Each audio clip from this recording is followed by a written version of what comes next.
Welcome back guys to another video by Any Motion, and today we'll be discussing the topic of why Mihawk is guaranteed to be a holy knight. But before we move on to the video, I would like to request every one of you watching to consider liking, sharing and subscribing to our channel Any Motion. This really helps us to make even more videos. And with that being said, let's get back into the main bread and butter of the whole video. So where should we begin with Mihawk? He is one of the most popular as well as one of the most oldest character in terms of to be shown in the whole anime series. Not going by actual age of course, because Mihawk is pretty young in that section. So before anyone watching points their gun towards me and say that yes, we all know about the eye connection between Emu and Mihawk, there are even more connection of why he is guaranteed to be a holy knight rather than his eyes. But his eyes of course are the first clue, and in this whole series of over 1150 chapters, we only know of one being who has the same kind or similar kind of eyes towards Mihawk, and that is Emu, the ruler of the whole world. Now this one I think could mean a lot of things. That is, Mihawk could belong from the same family, aka the Narona family, just like Emu, or Mihawk could be a sub-branch of the whole Narona family. Now keep the eye thing in mind and let's move on to some other clues that were given to us in One Piece from the very beginning about Mihawk and the Holy Knight connection. Now we all know who Mihawk's rival was and who he liked to fight in all kinds of battle, including swordsmanship of course, and that is none other than Figureland Shanks, who is a certified holy knight.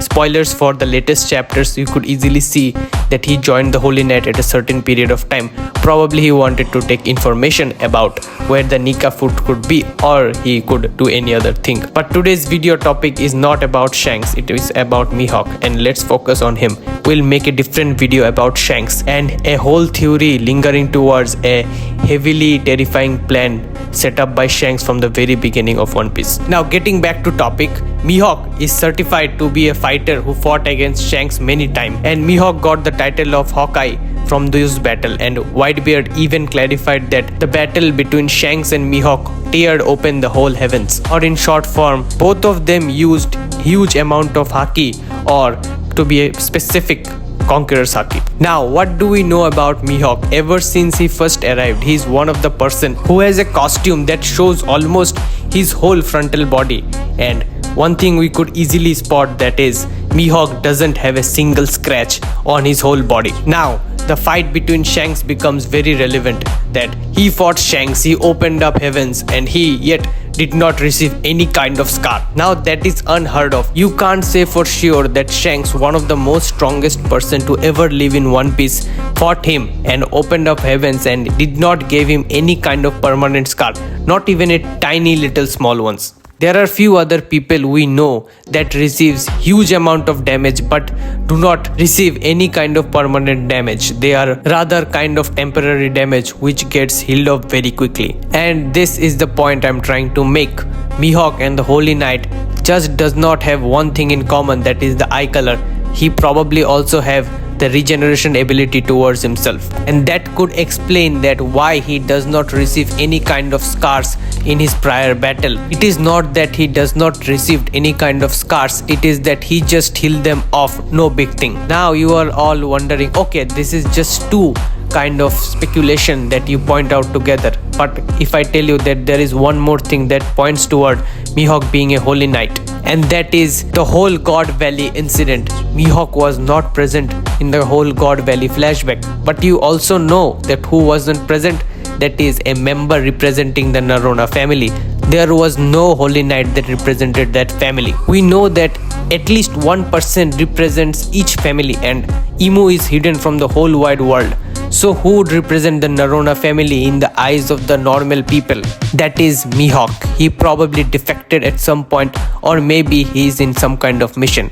We'll be speculating the second one because that seems more interesting. And with that we come to our final point, and that is Mihawk's plan and why he has not yet fought Zoro, and if he is going to fight Zoro in the future or not. And the short answer is yes, he is going to fight Zoro, but at what time? There is no specific timing or no specific arc we can foresee that represents the fight between Mihawk and Zoro.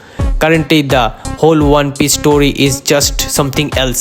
It is representing the whole world. It is representing a great battle, and to find a sweet spot between the fight of Mihawk and Zoro, we could easily elaborate that Mihawk is in some kind of special mission and he is on team with Imu, and we could see a fight between Mihawk and Zoro at the very end of the series, where Mihawk is going to take on Zoro while as Luffy as a sun god is going to defeat Imu. This becomes very convenient and very in line with the story of One Piece. It is Luffy fights the captain and Zoro fights the vice captain, and the vice captain is often a swordsman. So wouldn't it be too poetic to think that Imu's first mate is going to be Mihawk, his own bloodline member? And we could see two dreams come to fruition at that night, where Luffy liberates the world and Zoro becomes the world's strongest swordsman. That is it for today's theory video. I know that there could be a lot of evidence that points against the whole theory, but this is the fun of making theory, that we just take a lot of things and draw them on the storyboard and see which one sticks or not. Let us know in the comments down below if you guys have any video suggestions. And with that being said, please be sure to like, share and subscribe to our channel Any Motion. This really helps us out. And finally, I'm out. Peace.